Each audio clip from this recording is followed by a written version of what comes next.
여러분 안녕하십니까? 동원쌤입니다. 반갑습니다. 네, 10월달 이번에 10월달에 봤던 고3 모의고사에서 우리가 몇 개 모아서 미니 모의고사를 봤습니다. 화법, 작문, 문법 15문제 하고 이제 고전 소설, 현대 소설, 그리고 이제 현대 시 이렇게 몇 개만 봤었죠. 그 중에서 수업 시간에 다 못해서 쌤이 이제 보충 강의를 찍는데 수업 시간에 했던 설명 중에서 먼저 화법에서 작문에서 10번 문제에서 선생님 설명을 좀 잘못한 부분이 있어서 다시 이제 제대로 설명하고 문학 설명하도록 하겠습니다. 쌤이 실수를 좀 했어요. 미안합니다. 사과드리고요. 다시 제대로 설명 올려놓겠습니다. 이 문제예요. 자, 이 문제를 보니까 보기의 관점에서 A에 대해 비판하는 글을 쓰려고 한다라고 했어요. 그러면 우리는 보기 관점이 뭐냐? A는 이 관점과 어떠한 차이가 있느냐? 또 비판한다고 했으니까 이 보기와 A가 서로 관점이 다르다라고 이제 예상해 볼 수가 있을 거예요. 그러면 보기를 보니까 공익을 공공의 이익이죠. 추구한다는 명목만으로 개인의 재산권을 제한하는 것은 부당한 침해에 해당한다. 나쁘다. 땅 주인이 다수의 주민과 마찰을 빚을 때 땅 주인의 권리가 제한되려면 땅 주인의 권리 행사로 발생하는 피해가 법적으로 증명되어야만 한다. 그러니까 법적으로 딱 증명이 돼야지만이 길을 왔다 갔다 할 수 있다. 이런 논리인 거죠. 그 상황이 뭐냐면 마을 길이 있는데 요 길로 가야 좀 더 쉽게 빠르게 갈 수 있어. 마을 사람들이. 근데 이게 땅이 사유지였던 거야. 그래서 그 땅의 주인이 막아버렸어. 못 가게. 그래가지고 이제 마을 주민이랑 갈등을 빚었던 거지.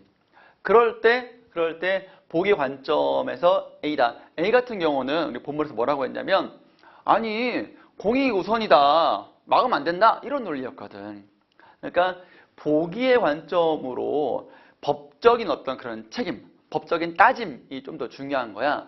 그래서 5번을 보면 땅 주인이 일방적인 규제에 의해 손해를 입는 일, 즉 일방적 규제, 무조건 길 열어라. 입는 일이 있어서는 안 된다.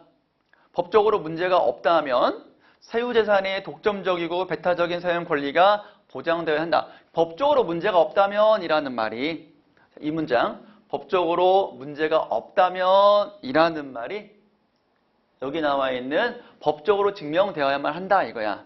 그러니까 법적으로 증명이 되면 줄 수 있다. 근데 그렇지 않고서는 무작정 길터 이렇게 말할 수는 없다는 논리였던 거죠. 그래서 선생님이 3번으로 잘못했었는데 보면 1번 같은 경우는 하지만이 문제야. 그러니까 이 보기는 땅 주인의 입장, 즉 땅 주인의 어떤 재산권이 중요하다. 다만 그걸 제한할 때는 법적으로 막았을 때의 피해가 증명되면 그때는 이제 그 피해에 따라서 이제 길을 열 수도 있고 한다는 그런 논리였던 거죠. 제한해야 한다 이런 논리는 잘못된 거죠. 보기의 논리가 아니지. 공익 중시된다. 그러면 이 입장, 즉 공익을 추구한다는 건데 무작정 이 땅 주인의 권리를 제한되면 안 된다. 그러니까 공익을 중시해야 한다는 것 때문에 좀 이제 문제가 있죠. 3번은 합의가 선행돼야 한다. 합의를 바탕으로 보상해주면 된다. 이거는 여기 법적인 피해가 없으면 그 땅 주인의 재산권, 개인의 재산권을 보호해야 한다라는 논리와 관련성이 없습니다. 다른 얘기하고 있는 거야, 지금 이거는.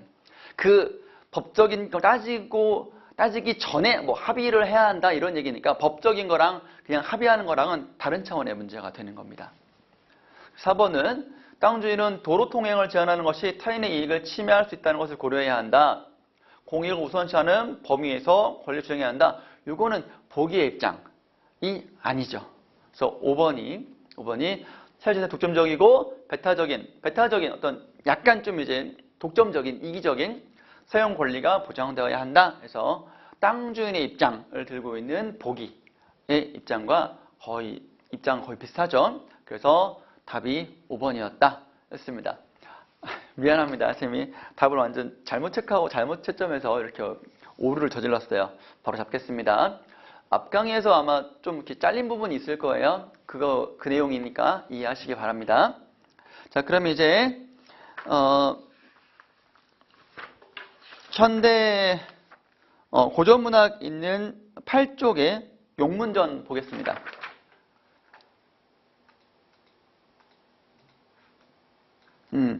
고전소설이라 인물 간의 관계도 파악하는 것이 중요하다고 했었죠. 인물과 인물이 어떻게 만나고 엮이고 싸우고 갈등하고 화해하고 무엇을 이루고 무엇을 이루지 못하고 하는지를 잘 파악하는 것이 중요하겠다 말씀드리고요. 그러면 하나씩 따져볼게요. 이때 호국 강변에 한 사람이 있으되, 호국이라는 말은, 호라는 말은 여러분 소설에서 호라는 말은 우리가 오랑캐 호자예요. 그러니까 오랑캐 나라라는 얘기죠. 그럼 배경이 오랑캐 나라라는 얘기야. 그럼 오랑캐와 상대가 되는 지역은 천자의 나라, 천자국이야. 그러니까 천자국은 보통 이제 오랑캐면은 뭐 명나라, 뭐 송나라, 뭐 이렇게 고전소설 중국을 배경으로 한 거에서 천자의 나라가 나오는 거죠. 천자 나라는 정통성이 있는 거야. 정통성이고, 오랑캐는 정통성이지 않고 반란, 뭐 적국, 반란이고 적국의 어떤 의미가 있는 거죠. 호나라, 오랑캐의 나라의 강변에 한 사람이 있어. 인물이지. 성은 용이요, 이름은 훈이야. 용훈. 적어볼게. 용훈이란 인물을 기억해야 돼. 대대로 명가의 자손이다. 잘 나가네. 잘 나가는 집안이네. 뼈대 있는 집안이네. 본래 벼슬길에 뜻이 없어 강호의 놀기와 동산의 밭 갈기를 일삼으나, 벼슬기 뜻이 없네. 이런 것들도 이제 깨와 같은 그 인물의 특성이라는 거예요. 여러분들 익히시길 바라고요. 다만 슬하라는 말은 무릎 아래야. 무릎 아래. 보통 부모님 아래에 자식이 없어. 요거는 문제. 용훈의 문제, 무자식. 무자식 상팔자란 말이 있는데, 그럴 수도 있겠으나, 아직까지는 쌤이 애를 낳아본 결과, 좋다. 여러분들도 나중에, 그럴 거다잉. 너무 이쁘고, 너무 귀엽고, 사랑스럽고, 그렇습니다. 문제예요. 보통 고전소설에서 자식이 없으면 항상 이렇게,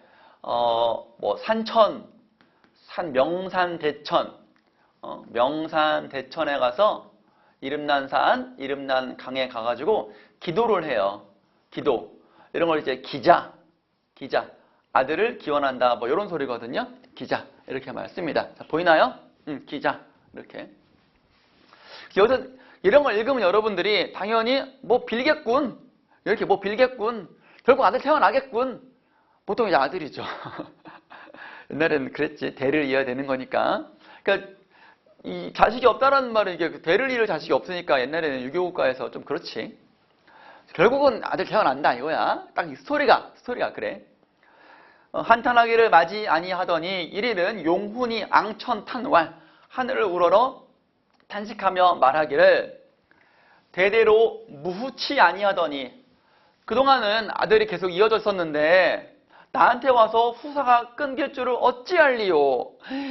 내 아버지는 계속 이어왔는데 내 밑에 아들이 없으니 이 대가 끊어진다. 나 어떻게 조상님을 어떻게 뵐 것이냐. 이런 근심 걱정이 있는 거죠. 하며 자탄함을 맞이 아니하거늘 부인 관씨 대왈. 부인이 관씨네. 대왈 불효 삼천에 무후한 죄 크다 하오니. 그러니까 효도 하지 불효의 가장 큰 게 자식이 없어. 후사가 없는 것이 가장 큰 죄니 옛법으로 의논컨대 첩을 내침을 직하오나, 첩은 이제 관씨를 말하는 거야. 저를 쫓아내는 것이 당연한데 군자는 이제 용훈이야. 훈의 후하신 아주 깊은 넓은 덕을 깊이 생각하와 지금 존문에 의탁하였으나 존경스러운 가문에 의탁하였으나 그러니까 이제 자식이 없어가지고 보통 당시에는 이제 여성들이 좀 이제 죄의식이 있었지. 자식이 없으니까 쫓아나는 것이 당연한데 그래도 당신께서 이렇게 나를 챙겨주시니 참 고맙습니다. 이런 얘기, 감사하다는 얘기지. 봄날에 살 얼음판을 디딘 듯하다 비유하고 있는 거지. 되게 불안불안하다. 어찌 마음이 안연하리이까 편하겠습니까? 소리법이네. 잠깐 듣사오니 태양산 천축사 절, 큰 산의 절에 올라가 오면 삼불 세 명의 부처님이 극히 영험하시다 하오니 고단함을 생각지 마시고 첩으로 더불어 함께 간 거야. 이거 혼자 갔다, 뭐 남편만 갔다, 아내만 갔다, 뭐 이런 말 나오는데 더불어라는 표현 때문에 이렇게 함께 간 거야. 헌택시 혹시 나온다면 스토리 파악하는 거. 정성으로 원을 아들 좀 나게 해주세요. 하나이다. 이렇게 제안을 하고 있지 지금. 제안을 하고 있지. 영훈이 왈 빌어 자식을 낳을진대 천하에 무자한 자가 누가 있겠습니까? 그렇게 빌어서 자식을 낳는다면 천하에 자식이 없는 사람이 누가 있겠습니까? 그러니까 이제 이거는 지금 이런 거를 좀 이제 꺼려하는 거야. 아유, 빈다고 낳겠습니까? 아유, 참 좀 그렇지. 그런데 한스러운 인생이오니 세존 부처님께 정성으로 한번 발언하여 보사이다. 봅시다. 그래서 청유형이 되는 거야. 그래서 가니까 그래도 가. 하고 즉시 태양산 천축사에 올라가 전조 단발하고, 그러니까 모양 깔끔하게 머리 이목 딱 다듬고 목욕제기 하고 정성껏 37일 21일이야. 목욕 재개 후에 불전 부처님 앞에 공양 축원하며 무릎 꿇고 108배 하고 반년이나 지내니 반년이면은 6개월이야. 어우, 시간이 길잖아. 긴 시간이잖아. 정성이야, 정성이 지극하다. 이렇게 볼 수 있어. 쉽게 아들 못 낳아. 지내니 외려 산속의 절에서 불도를 닦는 독실한 속인이겠더라. 그러니까 이게 그만큼 오래 있고 하니까 스님인 줄 아는 거야. 일반인인데. 그러니까 그만큼 이제 절에 오래 있고 정성껏 이렇게 기록하더라. 마치 스님 같다더라. 이렇게 이런 얘기지. 1일은 하루는 부인 관시 일몽을 얻으니 꿈꾸면 항상 이제 좋은 일이 벌어지지. 얻으니 동해에서 동자 한 명, 어린아이 한 명이 올라와. 그러니까 동해에서 올라오니까 바닷가에서 뿅 솟아 오르는 거야. 보통 인물은 아니겠지. 이렇게 부인께 세 번 절한다. 정성을 드리는 거지. 소자는 천상 33천 도인도 차치하옵는 신장이 없더니 신장이다. 신의 장군이다. 대단한 사람이면 신선이지. 선인. 옥황상제의 명을 받아서 홍해국 태자를 베라. 전쟁하는 거지. 베라 하교하시고 명령 내리시고 그 명을 받들어서 뵀는데 정말 가서 베고 왔는지 믿지 못하겠다 하시고 옥황상제가 못 믿었어. 세상에 내치심에 유배 세상 인간 세상에 유배 온 거야. 갈 바를 아지 못하더니 어떻게 할지 바를 몰랐는데 마침 천축사 세존께 없어 이 부인이 관시야. 의탁하라 가라. 이게 아들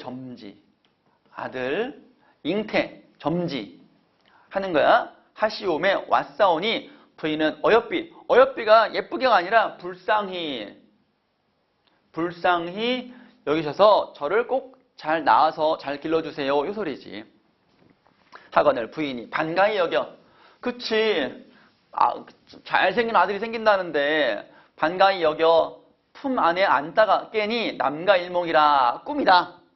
즉시 용혼을 깨워 몽사 꿈 얘기를 말씀드리니 용 크게 기뻐해서 이제 아들 태어나는 거니까 바라더니 과연 그달부터 태기가 있어서 배가 불러가지고 17상 만에 생남하네. 용의 기상이다. 요거 비유하고 있는 거야. 빼어난 인물인 거지. 제자 가인한테 제자가 되는 거야 이제. 제자. 가인형 인물이다. 이렇게 되는 거지. 용훈의 아들 용문은. 알겠지? 범의 머리며 곰의 등이요. 용의 허리며 잔나비의 팔이라. 괴물! 괴물인데 괴물. 팔이라. 소리 웅장하여 큰 북소리 같고 비록 강포에 있으나 기골이 장대하고 이빨이 두 줄로 박히고 내가 태어나자마자 그럼 저들 어떻게 먹지? 오! 앞니가 밖으로 한치나 내밀었으니 훈이 크게 기뻐할. 괴물인데 기뻐한대. 이 아이 기상을 보오니 옛날 명인의 풍도를 간직하였으며 어찌 즐겁지 아니하리요. 훌륭한 사람, 보통 이제 선인들, 선조들 말하는 거지. 이름을 문이라 하고 자는 병력이라 하였다. 그래서 용문전의 주인공 용문이가 태어났네요. 연화 도사왈. 도사 이게 조력자가 되는 거지. 조력자.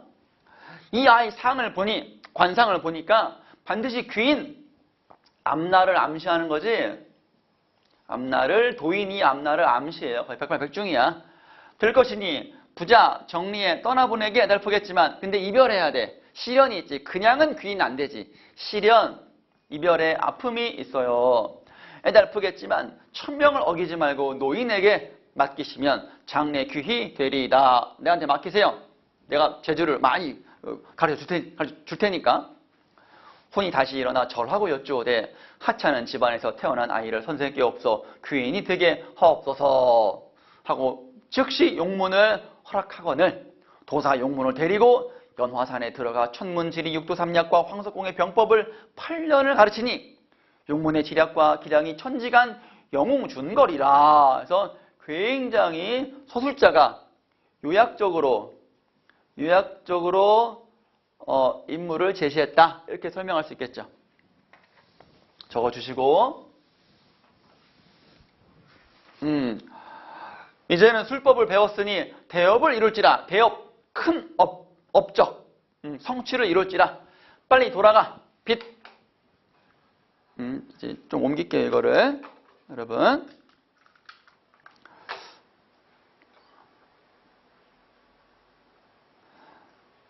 빛난 재주를 세상에 베풀고 어진 성군, 임금이죠.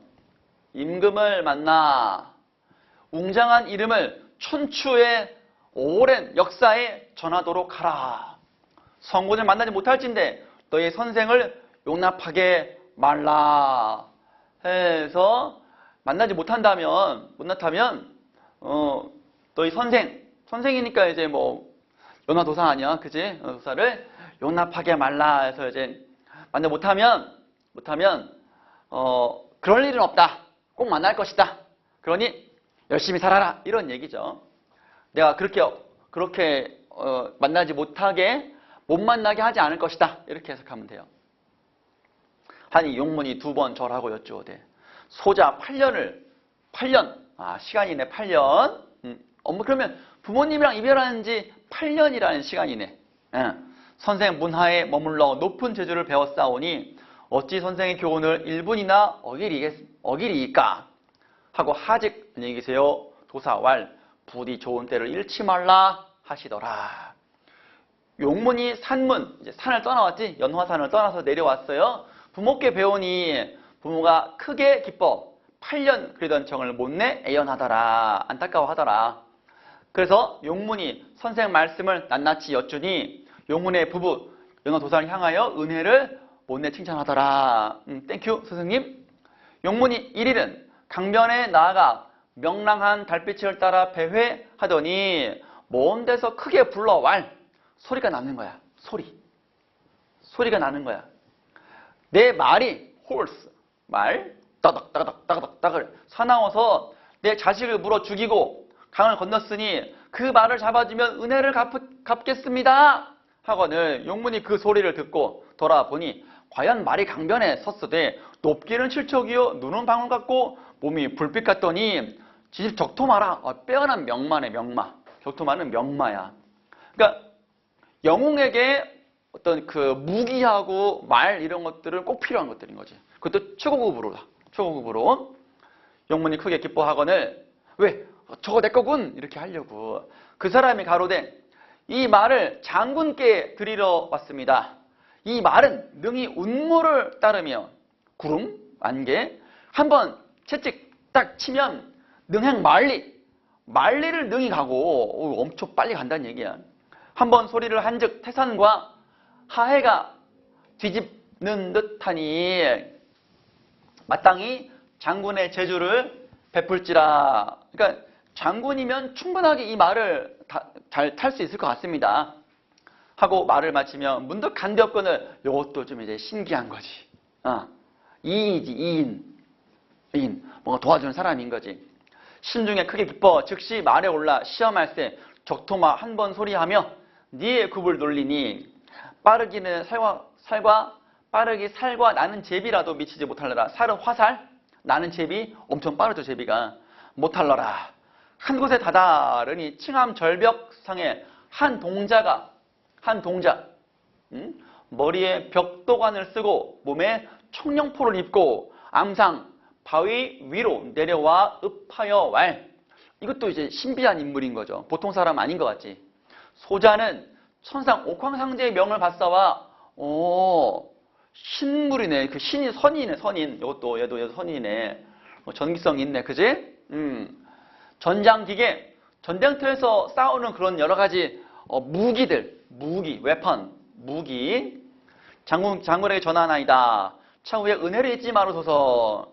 옥황상제의 명을 은혜를 잊지 마세요. 하고 문득 간대 없는지라.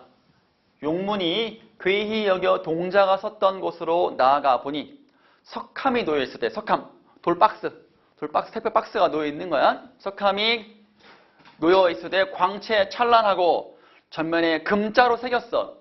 명국 대사마 장군 용문 친집 대탁하라. 명국이라.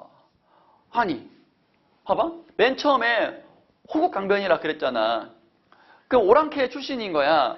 근데 명국이라고 하면 명나라거든, 이거 명나라. 그러니까, 아니, 나는 명나라 사람이 아닌데 왜 명국이라 그랬지? 이상하다. 한 거지. 그래가지고 용문이도 의심스러운 거야.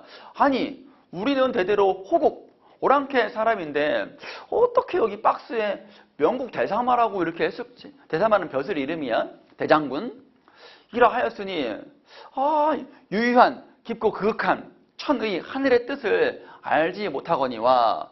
뭔가 깊은 뜻이 있긴 하겠지만 우리 같은 건 잘 모르겠는데 뭔가 깊은 뜻이 있긴 하겠지만 잘 모르겠는데 뭔가 뜻이 있긴 있겠지? 혹시 호국 왕상이 호나라 오랑캐 나라의 왕과 재상이 천이 하늘의 뜻을 지키지 못하려고 해서 하늘이 나를 호국을 배반하고 명국에 돌아가 대장이 되게 하온 일인가? 그 생각을 하는 거야. 아니 왜 명나라라고 한 거야? 설마 지금 우리 호국의 왕이 배신 때려가지고 하늘의 뜻을 잘 지키지 못해가지고 나로 하여금 명나라 가가지고 천일을 배반한 호나라 왕 이거 딱 때리려고 이렇게 하려고 한 거 아니야? 그런 깊은 뜻이 있는 거 아니야? 왜냐면 하늘을 의심할 수는 없잖아. 그러니까 명국이라고 쓴 거 보니까 명국을 아니면 명국을 내가 함몰하고 통합하게 하오니가 아니면 내가 호나라 사람 돼가지고 쳐들어가지고 명나라 딱 없애고 그 나라의 큰 대장군이 되려고 하는 건가? 라고 몰라 그 의미를. 장래를 보자. 앞으로 한번 견뎌보자. 하고 강을 향하여 사리하고 갑주를 갖추고 용천검 칼 들며 말에 올라 산하에 내려와 청수강을 바라보며 말을 채쳐 제주를 시험하니 적토마가 한 번 솟으며 소리하니 천지가 무너지는 듯하며 검광은 일월을 희롱하는지라. 그래서 이제 뛰어난 영웅이 이제 출진 준비를 다 마친 거예요. 그렇게 이해하시면 되겠습니다. 그래서 부모님이 이제 애가 없어가지고 부처님께 빌어가지고 하늘에 있는 어떤 그 선관이 뚝 떨어져가지고 애가 돼서 태어났다. 그 제주 비상하고 제자 가인형이고 도와주는 도사도 있고 또 누가 도와줘가지고 무기 다 하고 그래서 이제 이기는 것밖에 없어요 이제. 다만 이제 나중에 이제 호국에서 명나라랑 어떤 관계가 있는지 그 안에서 어떻게 영웅적인 활약을 펼치는지는 이제 뒤 이야기가 나오게 되는 거죠, 여러분. 자, 그래서 그 다음에 이제 문제 보겠습니다. 22번. 대화를 통해 인물들이 처한 상황을 보여주고 있다. 적절하지 않은 것이라 그랬어요. 동그라미를 쳐주시고 대화를 통해 인물들이 처한 상황을 보여주고 있지요. 대화 해가지고 뭐 부모님들의 대화를 봐도 우리가 애가 없어요. 빨리 산에 가야 돼요. 이러는 것도 될 것이고 서술자 개입했다라는 부분 거기 보면 이제 뭐 그 용문이가 태어난 부분 있잖아요. 이 부분 용문이가 태어난 부분 용의 기상이요 범의 머리 어쩌고저쩌고 이렇게 이빨이 두 줄 박히니 흔히 크게 기뻐 왈 아이고 이거는 그게 아니고 쏘리 서술자 개입한 부분은 미안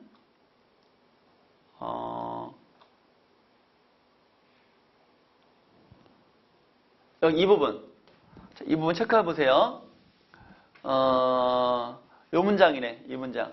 그래서 지nen이 외려 산속의 절에서 불도를 닦는 독실한 속인이겠더라 라고 해서 이제 서술자가 쟤네 딱 보니까 저렇게 열심히 하는 거 보니까 스님이라고 해도 괜찮겠어 라고 이제 개입해서 판단하는 겁니다. 요 부분을 연결시켜가지고 쭉 내려서 2번을 연결시켜 놓고 이런 2번 같은 문제 솔직히 개입하는 부분은 찾기가 쉽지가 않아.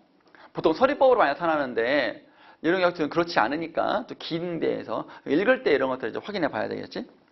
3번 비유적인 표현은 아까 말한 용의 기상이요, 범의 머리며, 곰의 등이요 그 부분이고 상징적인 소재를 활용했다. 인물의 미래를 암시하고 있다. 어떤 거? 미래 암시하는 거 뭐? 소재 활용한 거는 그거 석함에 박스 그 석함에 명국 대사마 용문 친질 대탁하라 이런 것들이 선제적 소재라고 할 수 있겠지. 나중에 명국 대사마 대장군 된다는 얘기니까. 5번에 역사적 사건에 대한 평가. 역사적 사건이다. 어떤 역사적인 뭐 전쟁이라든가 뭐 그런 것들 실존했던 그런 것들은 좀 관련이 좀 없지요. 그래서 답은 5번 되겠다. 그 다음에 23번 볼게요. 내용을 적절하지 않은 것은 동그라미 치고 용문은 호국 사람으로 그 집안은 호국이 명가다. 그렇지. 대대로 명가다라는 부분 앞부분에 대대로 명가의 자손이라 두 번째 줄에 나와 있으니까 용문은 본디 입신양명하려는 용훈이야. 용문이 아니고 조심해야 돼. 용문이 아빠야. 본디 입신양명하려는 출세하려는 뜻을 지니고 있지 않았다. 본문에서 뭐라고 나왔냐면 바로 본래 벼슬길의 뜻이 없어. 이거야. 벼슬길의 뜻이 없다. 본문에서는 벼슬길의 뜻이 없다라고 나왔지만 여기서는 입신양명이라고 나왔네. 같은 말이야. 출세는 톡이 아예 같지 않았어. 3번 용언 부부는 용문의 말을 듣고 연화도사의 은혜에 고만 표했다. 내려와서 이제 스승님이 잘 챙겨줬어요. 땡큐 칭찬하더라 이렇게 말 나왔잖아. 4번에 부부는 태양산 천축사에 머물려 반년 동안 산불에게 발언했다. 맞지? 5번 볼까요? 신장이 그거야 이제 그 전생에 사늘라에 있을 때의 용문이잖아. 명을 의도적으로 수행하지 않아서 이 부분이 아니지. 그 누구야? 홍해국 태자를 뵈라 라고 명령해가지고 뵀어. 그랬더니 저 뵀거든요? 하니까 이제 옥황선제가 의심스러워 꺼져. 억울해요. 가지고 내려온 거 아니야. 그러니까 했어. 명령대로 했단 말이야. 수행하지 않았다가 아니야. 왜 그런지 모르겠어. 옥황선제가 다 알 텐데 왜 그 의심했을까 싶기도 하고. 그래서 어쨌든 여기 5번에서 이 부분은 아니다. 됐지? 그 다음에 24번 적절하지 않은 것은 이런 것들은 이제 여러분들이 어떤 지식이 되는 거니까 문제를 떠나서 이런 내용들을 잘 이해하시기 바랍니다. 용소설에서는 주인공의 영웅성을 드러내기 위한 서사적 장치들이 활용된다. 장치들. 가령 꿈. 우리 왜 일몽 있잖아. 엄마 꿈에 딱 나왔잖아. 애 태어날 겁니다. 이렇게. 통해 주인공이 천상계와 연결된 고견혈통이다. 본래 하늘나라 신장이었습니다. 이런 얘기잖아. 알려주거나 특이한 외장을 타고나도록 한다. 그리고 주인공에게 신물을 전해주거나 영웅적 능력을 갖출 수 있도록 도움을 주는 인물들. 외양 동자가 나오고 막 그러잖아. 왜 해가지고 막 이제 말 주고 무기 주고 그런 애들 나오잖아. 특이한 외양, 용의 얼굴이요 뭐 어쩌고 괴물 나오잖아. 이런 것들 다 본문 통해서 다 떠오르죠. 이런 것들. 이런 적절하지 않은 것을 한번 살펴봅시다. 관시의 태몽을 통해 용문이 천상계와 연결된 고귀한 혈통임을 알려주고 있군. 그렇죠. 태몽에서 천상계 옥황상제 하나를 지키는 신장이었다. 고귀한 혈통이다. 용문의 외양에 대한 묘사, 영웅성을 암시하고 있다. 그렇죠. 뭐 용, 호랑이 다 나오잖아. 육도 삼약과 병법 등을 용문에게 가르치는 연화도사를 등장시켜 용문이 영웅적 능력을 갖출 수 있도록 하고 있다. 도와주는 사람 있죠. 적토마를 전달하는 인물을 등장시켜 용문이 천상계 인물임을 스스로 깨닫게 하고 있다. 아니야. 몰라. 깨닫게 한 게 아니야. 얘는 그냥 적토마 가지세요. 이런 얘기야. 알았지? 스스로 깨닫게 하고 있는 부분이 아니다. 벽도관을 쓴 동자가 옥황상제 명으로 용문에게 전장기계 무기를 전달해 영웅적 존재임을 드러내고 있지요. 오케이. 그 다음에 기억, 니은, 디귿에 대한 설명. 적절한 것은 연화도사에게 훈육을 간청하기 위해 용훈은 용문을 데리고 기억에 들어갔다. 훈육을 간청한 건 아니지. 도사가 나한테 맡기세요. 이렇게 말했잖아. 용문이 니은에서 만난 인물은 용문의 관심을 끈 후 용문을 찾아온 의도를 밝혔다. 그렇지. 강변에서 소리가 먼저 나오고 그다음에 가니까 딱 등장시켜가지고 가지세요. 이렇게 한 거니까 2번 정답 25번에 3번 디귿에서 만난 인물은 용문의 은혜에 감사하며 속함을 든다. 은혜에 감사한 거 확인할 수 없지? 4번 용문은 디귿에서 호국을 버리고 연달에 충성. 호국을 버린다는 생각 안 나왔어? 좀 의심스럽긴 하지만 용문이 현실에서 논의는 공간이고 꿈속에서 체험하는 공간이다. 그래서 디귿이 꿈속에서 체험하는 공간은 아니지? 니은도 논의는 공간 맞고 디귿도 현실에서 논의는 공간이잖아. 그러니까 꿈속 체험하는 공간이 아니지. 알았지? 오케이. 했어. 25번에 2번. 그 다음에 현대소설 현기영 작가의 순이삼촌 공부하겠습니다. 계속 이어서요. 순이삼촌은 제주도의 비극적이고 아픈 역사인 4.3 항쟁을 다루고 있는 소설입니다. 그래서 어떤 그 아픔, 또 트라우마 이런 것들이 있죠. 그래서 그냥 한 작품으로 흘려 넘어가지 말고 아직까지도 치유가 되지 않고 있죠. 못하고 있죠. 계속 고통받고 있다. 그래서 그런 얘기가 있으니까 여러분들이 좀 관심을 갖고 좀 더 기울였으면 좋겠습니다. 관심을. 작품부터 한번 볼까요? 앞부분 줄거리. 서술자가 되네요. 서술자. 1인칭이네요. 할아버지 제사에 참석하기 위하여 8년 만에, 오랜만이죠. 제주도를 찾는다. 제주도가 공간적 배경이 되겠네요. 제사를 기다리는 동안 방 안에 모인 사람들은 죽은 순이삼촌이 중심 인물이죠.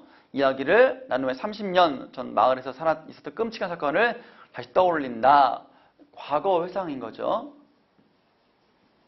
이런 말들 좀 밑줄을 그어두시고 여러분들은 이제 딱딱 하면서 이제 머릿속에 자꾸 의식을 해야 되는 거예요. 아셨죠?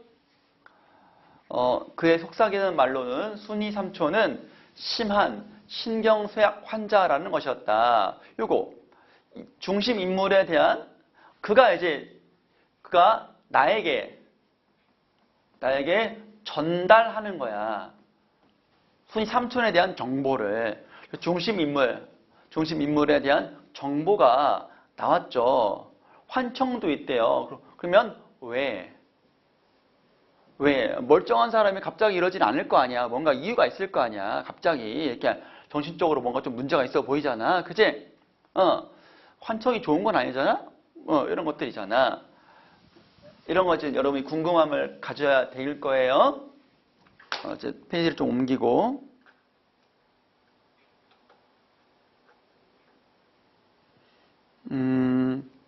있을 때도 한 적이 없는 말을 들었노라고 보지도 않은 흉을 봤다고 따지고 들기를 잘했다는 것이었다. 되게 좀 아파 보이네요. 그러니 밥 많이 먹는 식모라는 것도 우리에게 품은 오해도 모두 환청 때문에 생긴 것이 틀림없다고 말했다. 그래서 환청이 큰 문제였네요. 어떤 오해가 있었어. 역시 그랬었구나. 옆에서 얘기를 듣던 아내는 방정맞게 안도의 한숨까지 내쉬었다. 그래서 수희 삼촌이 밑도 끝도 없이 갑자기 우리한테 막 욕하고 막 그랬나 봐. 그랬더니 이제 그 환청 때문에 그랬다는 것을 뒤늦게 알고 그랬었군. 이렇게 되는 거지. 당신에는 몰랐었다라는 거야. 당신의 신경쇠약, 당신이 바로 순이 삼촌이야. 유가 아니고 당신의 신경쇠약은 지독한 결벽증과도 서로 얽힌 것인데 결벽증이 있어. 증세는 꽤나 해먹은 것이다. 오랜 시간이 지났네. 오랜 시간이네. 해먹었다는 말은 이것이 단순하게 최근에 일어난 것이 아니라 오랜 시간 동안 지속되었다라는 얘기지. 그건 4, 5년 전 콩 2마리를 훔쳤다는 억울한 누명을 썼을 때 얻은 병이었다. 4, 5년 전 억울한 누명을 썼네. 누가? 수인 삼촌이. 하루는 이웃집에서 길에 멍석을 펴고 내다 넣은 메주 콩 2마리 감쪽같이 없어졌는데 그 혐의를 평소에 사이가 안 좋던 수인 삼촌에게 씌워놓았다. 두 집은 서로 했느니 안 했느니 하면서 옥신각신 다투다가 그 집 옆에네, 즉 이제 콩을 잃어버린 옆에네가 파출소라는 굉장히 중요한 단어, 파출소에 가서 따지자고 수인 삼촌의 팔을 잡아 끌었던 모양인데 파출소 가자는 말에 수인 삼촌은 대번에 기가 죽으면서 확 쪼른 거야. 거기는 못 간다고 주저앉아 버리더라는 것이었다. 해서 여기서는 순이 삼촌이 파출소에 갖는 어떤 정신적 상처를 우리가 좀 알아야 돼요. 지금 말하자면 4.3 사건에서는 경찰이라든가 그런 것들 다 제주도의 어떤 죄 없는 민간인들을 그냥 죽였거든. 경찰의 말만 들으면 그냥 오금이 떠는 거야. 왜? 옛날에 그런 기억 때문에. 경찰이 그냥 잡아다 찔러 죽이고 뭐 이렇게 심하게 했으니까. 말만 들어도 부르르 떠는 거야. 알았지? 그러니 자연히 당신이 콩을 훔친 것으로 소문이 나 버릴 밖에 당신이 그전서부터 파출소를 피해 다니는 이상한 기피증이 있다는 걸 아는 사람은 알고 있었지만 그건 일단 씌워진 누명을 벗기는데 별 도움이 되지 않았다. 당신은 1949년 요때 한참 4.3 항쟁이 있었던 그때예요. 마을 소각 다 불태워버리는 거야. 사람도 죽이고 마을 다 불태워버리고 정신적 상처, 요게 포인트. 트라우마. 입어 불에 놀란 사람 부직갱이만 봐도 놀란다. 자라보고 놀란 가슴 소뚜껑 봐도 놀란다. 라는 그런 거지. 시간이 이렇게나 지났는데도 몇십 년이 세월이 지났어도 아직까지도 치유가 안 되는 거야. 아픔이라는 거지. 불에 놀란 사람 부직갱이만 봐도 놀란다는 격으로 군인도 마찬가지 순경을 먼 빛으로만 봐도 길겁하고 지레 피하던 신경증세가 진작부터 있어 온 터였다. 그래서 수인삼촌의 아픔, 과거, 우리 민족의 아픈 과거가 지금 나와 있어요. 원인. 군인들이 이렇게 돼지 몰듯 사람들을 몰고 우리 시야 밖으로 사라지고 나면 얼마 없어. 일제 사격 총소리가 더 그때 과거로 돌아가네. 더 과거로 돌아가네. 알았지? 그때 당시로 돌아가네. 4.3 항쟁 때 일제 한꺼번에 사격 총소리가 콩복듯이 일어나곤 했다. 다 죽은 거요. 죽이는 거지. 통곡 소리가 천지를 진동했다. 가족이 죽었으니까 할머니도 큰아버지도 길수형도 나도 울었다. 나도 아픔이 있었네. 나도. 쟤도 출신이니까 나도 울었다. 우익 인사 가족들도 넋놓고 엉엉 울고 있었다. 우는 것이 사람만이 아니었다. 마을에서 외양간에 메인치에 불에 타 죽는 소 울음소리와 말 울음소리도 처절하게 들려왔다. 다 죽었네. 중낮부터 한낮이겠지. 시작된 이런 아수라장은 저물녘까지 오랜 시간 동안 지긋지긋하게 계속되었다. 마을의 수각, 사람 죽이고 다 없애버리고 그랬다라는 거야. 길수영이 말했다. 그때 혼자 살아난 순이 삼촌 하는 말을 들은 군인들이 일주 도로변 옴팡진 밭에다가 사람이 밀어붙였는데 사람마다 밭이 안 들어가젠 밭담 우엔 엎디어전 이맛박을 쪼사 피를 찰찰 흘리멍 살려달랜 하던 모양입니다. 그래서 이제 밭에다가 다 밀어붙였는데 다 못 들어가고 바깥에서 이제 살려주세요 이렇게 했던 사람인 거지. 그때 뭐 막 찍고 막 발을 차고 막 그랬다라는 거지. 쯧쯧쯧 운동장에 베껴져 널려진 임자 없는 고무신을 다 모아놓으면 아무래도 가면이로 하나는 실이 되었을 거요. 임자 없는 고무신, 사람은 죽고 신발은 남잖아. 다 죽은 사람이 몇백 명이나 될까? 하고 작은 당숙 다 일가 친척이네. 말하자 길수영은 낯을 모질게 찌푸리며 말을 씹어 뱉었다. 면에서는 이 집에 고구마 몇 가마 내고 저 집에 유채 몇 가마 소출 냈는지는 알아. 가도 그날 죽은 사람 수요는 이날 이때 한 번도 통계 잡아보지 않았다. 이것도 아픔인 거지. 비극인 거지. 사람이 죽었는데 통계를 안 냈어. 왜? 감추고 싶었으니까. 국가의 살인이었거든. 감추고 싶었지. 치유가 안 된 거야. 그러니까 내 생각엔 500명은 넘은 것 같던데 한 600명 안 될까 마심? 안 된 것 같아. 600명은 될 것 같은데? 이런 얘기고 한 번에 5, 60명씩 11번에 몰아가시니까 근거가 되네. 11번째로 끌려가던 사람들은 그야말로 운수 대통한 사람들이었다. 때마침 대대장 차가 도착하여 총살 중지 명령을 내렸던 것이다. 이 불행한 사건에도 예외 없이 만약이라는 가정이 따라왔다. 만약 대대장이 읍에서부터 타고 오던 지프차가 도중에 고장만 나지 않았더라면 1시간 더 일찍 도착했을 터요. 그렇게 되면 300명이나 400명은 더 살렸을 것이다.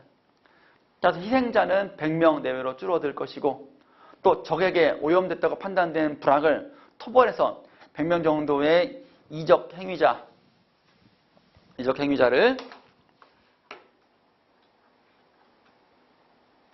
사살했다면 그건 수긍할 만한 일이었을지 모른다. 그러나 피살 600명이라는 수요는 옥석을 가리지 않은 무차별 사격을 의미했다. 무차별로 죽었다. 그러니까 대대장이 빨리 안 왔나 봐. 늦게 와가지고 괜히 생사람 많이 죽었다.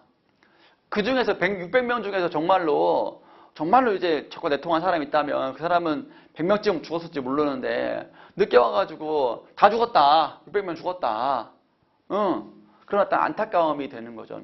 고모부님, 대장이 말한 차 고장은 핑계가 아닐까 마심?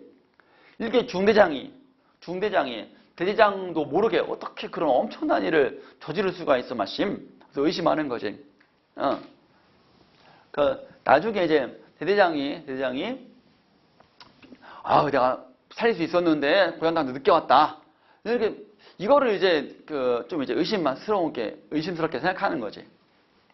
고모는 그 당시 고모부가 토벌군이 죽였거든.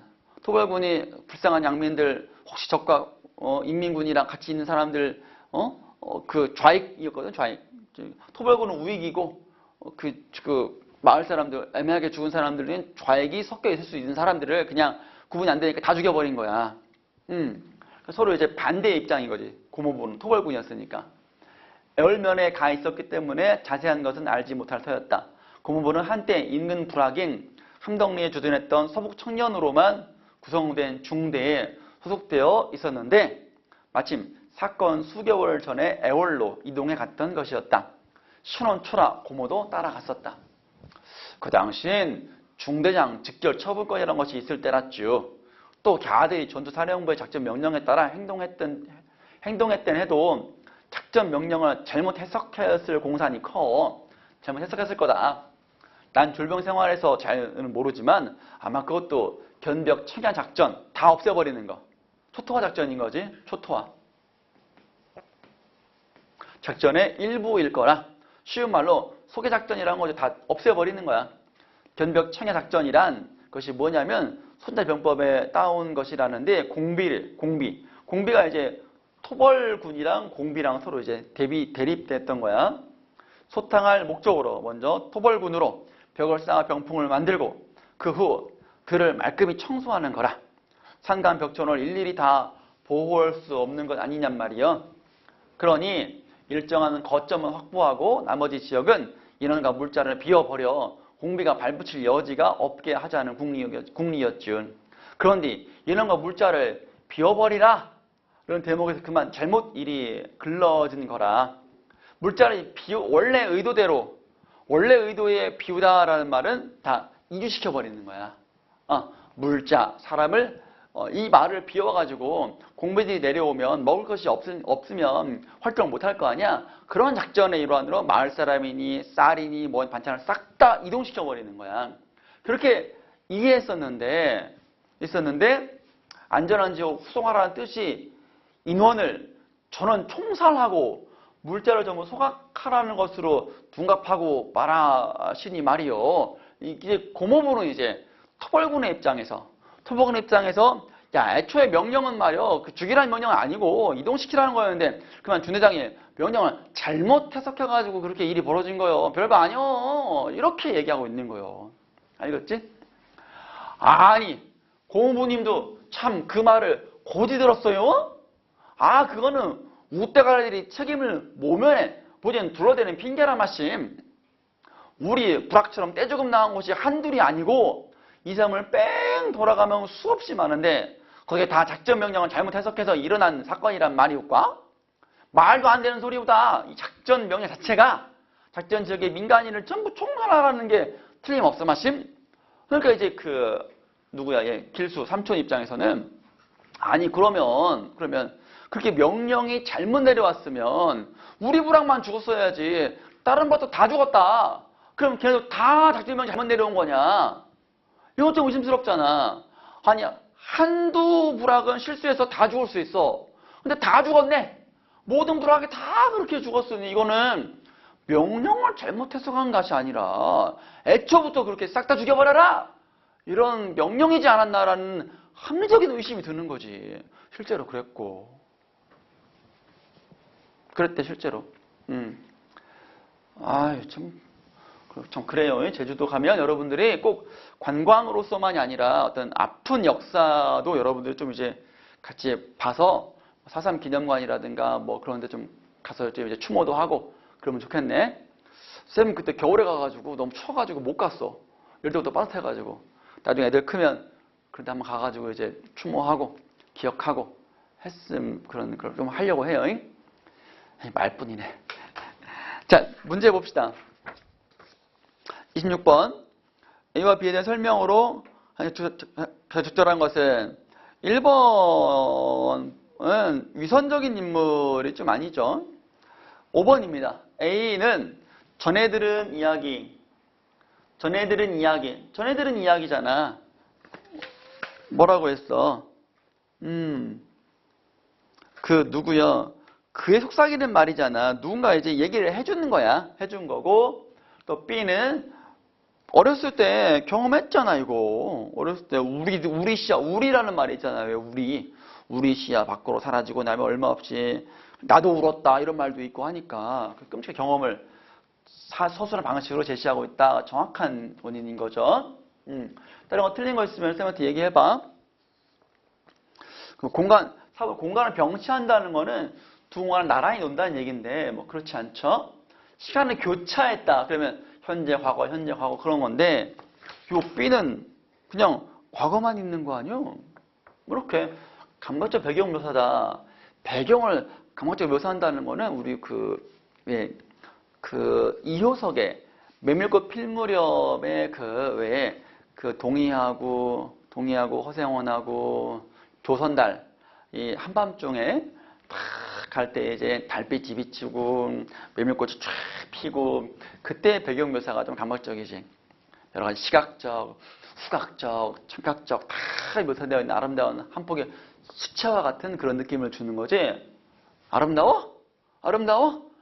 딱히 배경이 그렇게 중요한 게 묘사되고 있지는 않죠. 그렇습니다. B는 이번에 유사한 사건의 성격을 지닌 현재와 과거의 사건을 나란히 배치했다.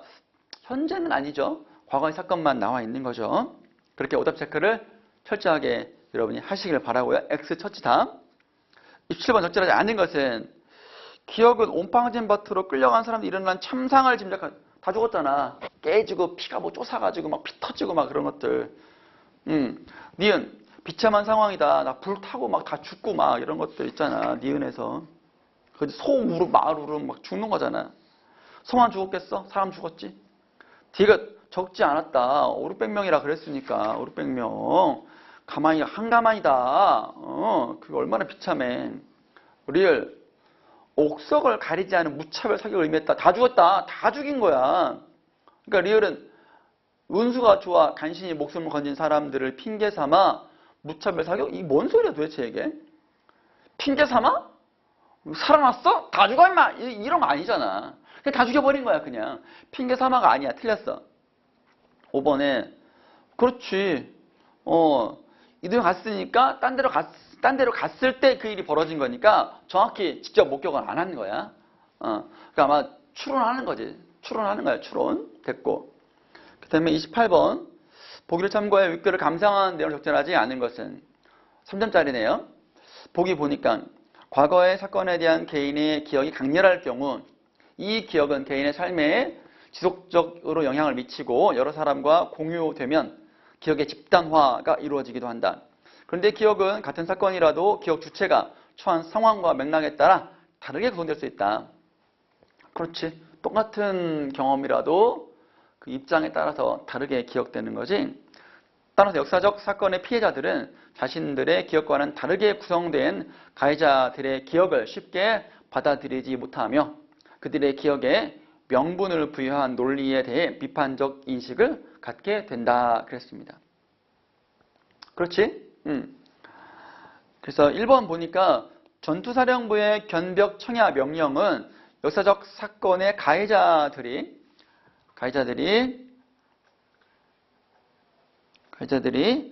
자신들의 기억에 스스로 명분을 부여하기 위해 나중에 꾸며낸 것이겠군. 이 명령은 꾸며낸 게 아니야. 꾸며낸 게 아니야. 고모부의 말을 통해서 기대장의 차가 고장이 났다. 이런 것들은 꾸며낸 건지 아닌지는 확실하게 몰라. 고모부는 그렇다고 믿는 입장이고 길수 삼촌은 아니다 라는 입장인 거고 그건 몰라. 그렇지만 이 명령 자체가 없었던 건 아니야. 있었었어. 이거는 실제로 일어난 일이지 꾸며낸 것이 아니라. 알았지? 이 부분이 정답이 되는 거야. 견벽청야 명령은 실제로 있었다. 꾸며낸 것은 아니고. 알았지? 이번에 그렇지. 방 안에 모인 사람들에게 이야기하는 것은 개인의 기억이 여러 사람과 공유되는 장면이다. 한 가지 올려가지고 이런저런 얘기하는 거잖아. 3번에 군인 순경 보면은 깜짝 놀래. 수희 삼촌이. 그치? 계속 지속적으로 오랜 시간 영향을 줄 수 있다. 보기에 있는 말이죠.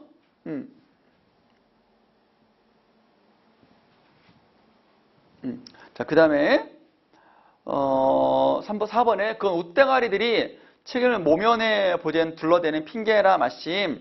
이것은 가해자들의 기억을 구성한 논리에 대해서 비판한다. 가해자, 웃대가리, 대대장 이런 사람들이 책임을 모면하기 위해서 차 고장났다. 명령이 잘못됐다. 뭐 잘못 나갔다. 이렇게 핑계 대는 거지. 알겠지? 토벌군 고모부는 가해자였으니까 토벌군 입장이었으니까 마을 사람들이었던 길수와는 입장이 달랐던 거지. 그렇게 좀 이해하시고요. 그러면 이제 16쪽에 나와 있는 송수건의 대역사 그리고 고재종의 나무 속엔 물관이 있다 보겠습니다.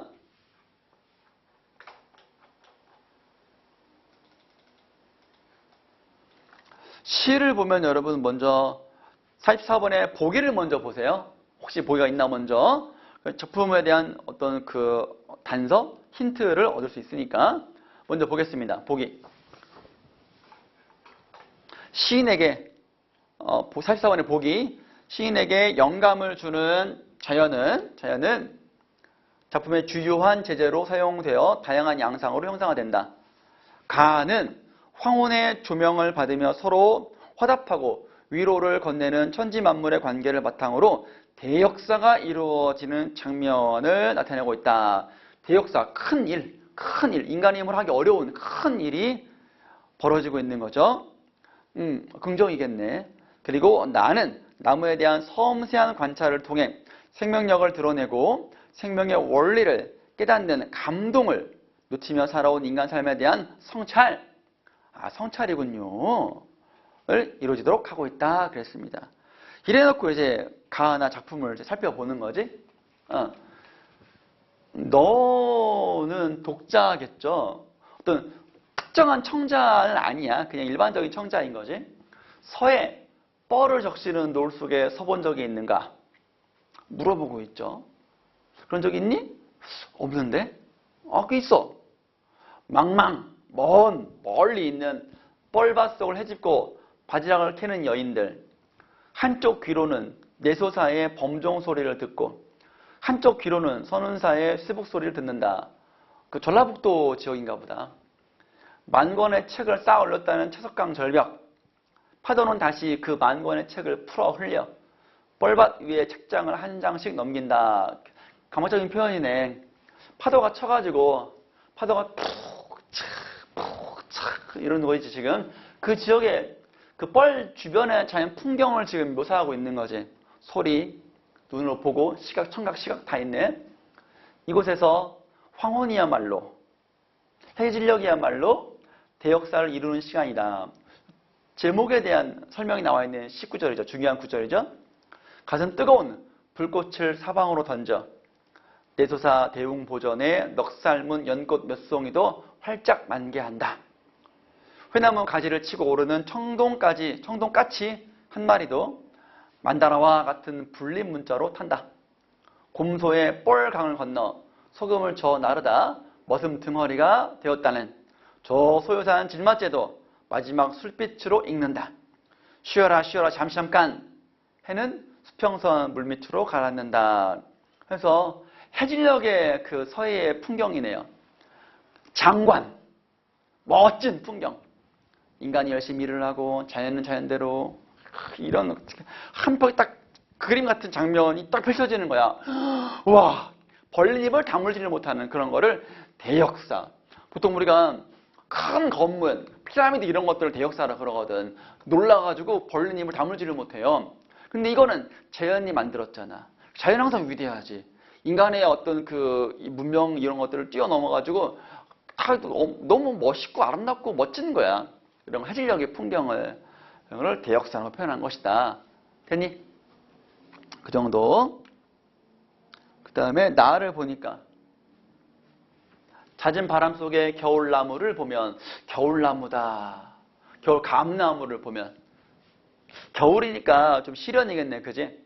그 가지들이 가는 것이나 굵은 것이나 아예 실가지거나 우듬지거나 모두 다 서로를 회방 놓는 법이 없이 제 숨결 닿는 만큼의 철랑한 허공을 끌어안고 바르르 떨거나 바람 부니까 사운거리거나 건들대거나 휙휙 후리거나 제 깜냥껏 하늘 흐르는거리다. 그러니까 제 깜냥껏이라는 거 표현인 거지. 겨울 감나무들이 제 분수껏 하늘 산다.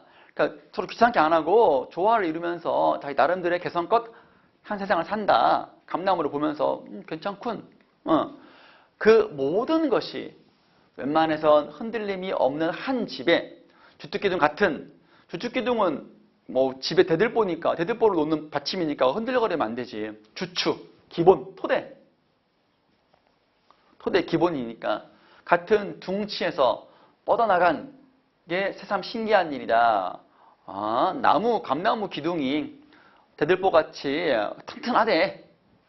더더욱 그 실가지 하나에 앉은 조망만한 새의 무게가 둥치를 타고 내려가 칠흑 땅속에 그중 깊이 뻗은 실뿌리의 흑사리까지 미쳐 그 무게를 견딜 힘을 다시 우듬지에까지 올려보내는 땅심의 배려로 산가지는 어느 것 하나라도 어떤 대바람에도 꺾이지 않는 당참을 보여주는가 이거네. 쭉 나무 하나가 땅속 깊이 땅 우뚝 뿌리를 박고 서 있어가지고 그 겨울의 시련을 다 견디는 거 아니야 지금 이게. 아, 우린 너무 감동을 모르고 살아왔다. 나무 하나를 보고 나무 있네? 몇 개 열렸어? 이게 아니라 나무를 보고 와 어떻게 저렇게 버티냐? 아 당당하다, 우뚝하다, 멋있는데 나 그동안 왜 이걸 못 보고 살았지? 성찰되겠습니다. 아셨죠 여러분들? 물관이 바로 이제 생명력이 되는 거지. 물관이 바로. 알겠지? 잠깐만요. 자, 그래서 문제 볼게요. 43번. 가와 나에 대한 설명으로 적절한 것은 1번. 비교하는 문제는 항상 나오는 유형이니까 정확히 따져봅시다. 모두 공간의 이동에 따라 시상을 전개하여 태도 변화를 드러내고 있다. 공간의 이동이다. 보면 저기 서해에서 지금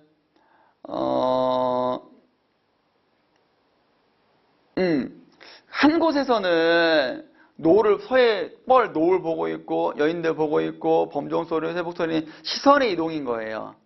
채석강도 마찬가지고. 근데 그 다음에 내소사 대용보조는 요거는 연꽃 몇 송이는 가야 돼 진짜로. 이거는 아니 범종소리는 들릴 수 있어도 연꽃 이 문인 이건 가야 돼. 그 나무 회나무 있는데도 가서 봐야 돼. 공간 이동이 있는 거야. 얘는 이제 가만히 있는 거지. 그런데 태도 변화는 없지. 가에서 태도 변화는 없는 거야. 공간 이동은 강 안에 있지만 그렇다고 해서 얘가 태도 변화가 있는 것은 아니야. 계속 감탄하고 있으니까. 2번 가와 나는 모두 현재형 진술이다. 대상을 현장감 있게. 현재형은 현장감 있지. 그러니까 뭐 먹는다 이런 것들, 간다 이런 것들 보니까 가를 보니까 듣는다, 넘긴다, 만개한다, 탄다, 읽는다 확인할 수 있지? 나를 보면 흔들거린다, 보여주는가 뭐 이런 것들 있네. 흔들거린다 이런 것들이 바로 현재형 어미다. 알겠지? 정답은 2번. 43번에 3번 뭐가 문제인가 봅시다.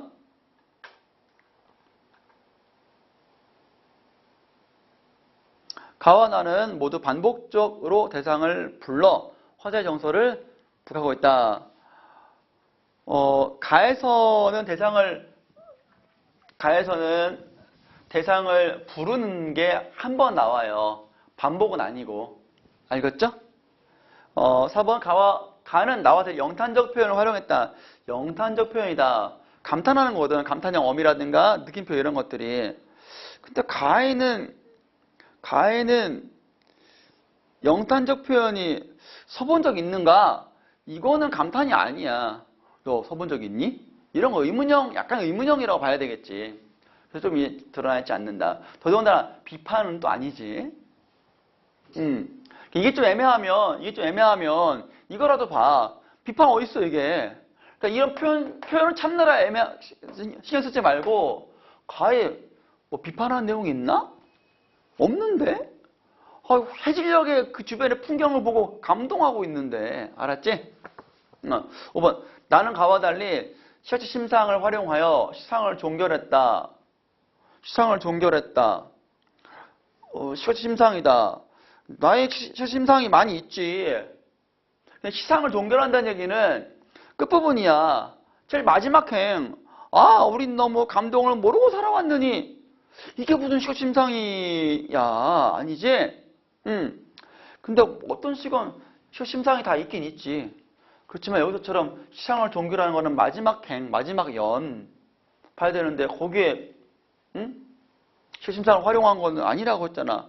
우린 너무 감동을 모르고 살아왔다. 이게 무슨 시각 심상이 어딨어. 됐니? 이렇게. 44번. 보기를 바탕으로 가와 나를 감상하는 적절히 아는 것은 보기는 아까 한번 읽었으니까 1번에 가에서 뻘을 매개로 바지락을 캐는 것과 소금을 쳐 나르는 것을 연결한 것은 대역사의 의미를 형성하는 데 기여하고 있다. 그렇지. 아름다운 모습이잖아. 응. 가에서 황혼이 사방으로 던진 가슴 뜨거운 불꽃에 넋 닮은 연꽃 몇 송이가 활짝 만개하는 것은 만물이 서로 화답 교감 당연하지. 3번 가에서 쉬어라 쉬어라 잠깐은 대역사에 이르기 위해 애쓴 모두에게 자연이 위로를 건넨다. 그렇지. 고생했다. 좀 쉬어라. 이런 얘기. 가능한 설명. 4번 나에서 잦은 바람 속에서도 제 숨결 닿는 만큼의 철랑한 허공을 끌어안는 겨울 나뭇가지의 모습은 남의 생명력이 다른 자연물에게 전이되고 있다. 다른 자연물에게 전이되고 있다가 아니잖아. 제 숨결 닿는 만큼 찰랑한 허공을 끌어안는다. 이거는 뭐야? 나뭇가지가 자기 깜냥대로, 나름대로, 운명대로 그냥 한 세상을 살아가는 거잖아. 이거는 다른 세상을 끌어안는다 그런 위로가 아니라 나무 자체가 한 세상 열심히 살아간다 이 소리인 거지. 다른 대상이랑 관련이 없어. 요거 좀 문제 있고. 나에서 우린 너무 감동을 모르고 살아왔다. 성찰. 정답. 됐고 45번 나에 대한 이해 적절하지 않은 것은 가지들이 제 깜냥꽃 한 세상을 흔들거리는 모습은 저마다 가치 있는 존재로 살아가고 있다. 그렇지. 나름대로 산다. 가치 존재다. 둥치. 흔들리는 중심을 의미하는 주축기둥이다. 그렇지. 빗대 표현하고 있는 거잖아. 새는 실가지 하나에 앉아 나뭇가지가 그 무게를 견딜 힘을 지니고 있다. 그렇지. 견디잖아 새가. 그 쭉 진동이 이어지고 있으니까. 4번 땅속에 지닌 칠흑 같은 어둠의 이미지는 산 가지에 어떤 대바람에 꺾이지 않는 단창과 대비되고 있고, 그러면 이게 긍정이잖아. 그럼 이게 부정이라는 거야? 아니지. 칠흑 같은 어둠은 칠흑 본문 시 3년에 더더욱 그 실가지 하나에 앉은 조그마한 새의 무게가 둥지를 타고 내려가 칠흑 땅속에 그중 깊이 뻗은 실뿌리에 흑살까지 미쳐 그 무게 견딜 힘을 다시 우듬제까지 올려보내는 땅심의 배려로 땅은 나무가 뿌리를 뻗은 곳이야. 뿌리를 뻗은 곳이야. 이거는 뭐야? 나무의 근본이야. 근원이야. 그러니까 이거를 어둠의 이미지라고 보면 안 되지. 칠흑 땅속이라는 말은 뭐냐면 깊이 들어갔다 이 소리인 거지. 나무가 그만큼 깊이 우뚝 서 있다. 깊은 뿌리로다가 이런 얘기지. 쉽게 말하면 건물로 말하면 최근 깊이 박혀 있어가지고 기초공사가 튼튼하다 이렇게 이해해야지. 어둡다라는 것 때문에 땅속 어둡다 때문에 부정적으로 봐서는 안 돼. 알겠지? 항상 시어가 주는 의미에 대해서 단순하게 반응하지 말고 상황의 맥락에 비춰서 이 칠흑이 어둠이라서 무조건 부정이 아니라 상황이 땅에 속 깊은 나무가 뿌리가 깊이 들어갈수록 더 좋은 거 아니야? 이렇게 이해하면 돼. 그래서 대비되고 있고 아니야. 같은 이미지지 뭐. 같은 근본이지 근본. 5번 땅시 베풀어진 배려는 실뿌리를 통해 감나무가 겨울을 이겨내도록 하고 있군. 그렇지. 땅의 힘. 양분을 쫙 끌어서 쫙 보내주잖아. 됐습니까? 자, 여기까지 이제 미니 모의고사 해설을 마쳤고요. 여러분들이 잘 들어서 필요한 부분, 내가 몰랐다거나 잘못 알았다거나 확실치 않았던 부분은 정확히 이해하고 또 암기하고 또 비슷한 문제 봤을 때 그때는 잘 풀 수 있는 계기가 되기를 바라겠습니다. 수고했습니다.